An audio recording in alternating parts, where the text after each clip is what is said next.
জায়গায় দিয়ে দেন আবার কই গেল অন্য জায়গায় দিয়েন মিয়া কথা কানে কি যায় না আসলে মারধর করতেছে। আরে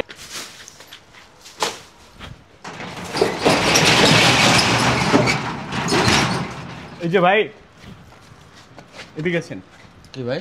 ময়লাগুলো কই ফেলাইছেন এখানে আরে ভাই আপনি আপনার কাজে দেন, আপনার সমস্যা কি? ভাই এইগুলো কি ভাই এগুলো করেন না তো ভাই। আরে ভাই শুনেন আমার কথা শুনেন কি কথা কি কানে ঢোকে না আপনার কি হইছে আমি কথা বলতাছি না আপনার এই যে সাথে আপনার সমস্যা কি ভাই? ভাই সমস্যা তো আমার না সমস্যা তো পুরো দেশের পুরো জাতির সমস্যা আপনি যে ময়লাগুলো ফেলাইছেন দেখেন আপনার দেখা থেকে এখানে একজন ময়লা ফেলা এখানে রেখে গেছে রাস্তাটা তো ভাই দেশটা তো আসলে আমাদের আপনার নাকি সোসাইটি আমার আপনার না আমরা সোসাইটিতে বসবাস করি না জ্ঞান অন্য জায়গায় দিয়ে দেন। আবার কই গেল অন্য জায়গায় দিয়েন মিয়া কথা কানে কি যায় না আসলে মারধর করতেছে। আরে ভাই দেখেন এই যে রাস্তাটা দেখেন ময়লাগুলো এখানে দোকানটা বন্ধ করছে বন্ধ করে ময়লাটা ফেলাই দিয়েছে কেন এই কাজগুলো কেন করবেন আপনাকে তো সেদিনকেও জিজ্ঞেস করেছিলাম যে আপনার দোকানের সামনে ময়লাগুলো কার, আপনি তো বলছেন যে আপনি জানেন না।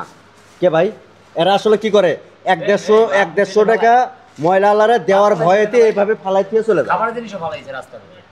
এই সকালবেলা যখন এখান থেকে যাওয়া হয় তখন প্রায় সময় রাস্তার এরকম ময়লাগুলো পড়ে থাকতে দেখি তো ভাই আমাদের রাস্তা না বৃষ্টি আসলে তো পুরো রাস্তাটা একবারে ময়লা আবর্জনাতে পুরো ভরে যায় পুরো কাদা পানিতে পুরো বৃষ্টিতে ভরে যায় এই সমস্ত লোকের জন্য অন্যায় করছে আমরা গাতরামি করে। আরে ভাই দোকান দিচ্ছেন ভালো কথা ময়লাগুলো একটা লোক আসলে ওই যে সিটি কর্পোরেশনের লোক আসে ওদের গাড়িতে দিয়ে দেন নিজের চেহারা তো ঠিকই ফিটফাট রাখছেন, পরিবেশ এরকম নোংরা করতেছেন। বাদ করে দিলে পারাই মনে দেন ভাই রাস্তার উপর পড়ে রয়েছে বাদ করে।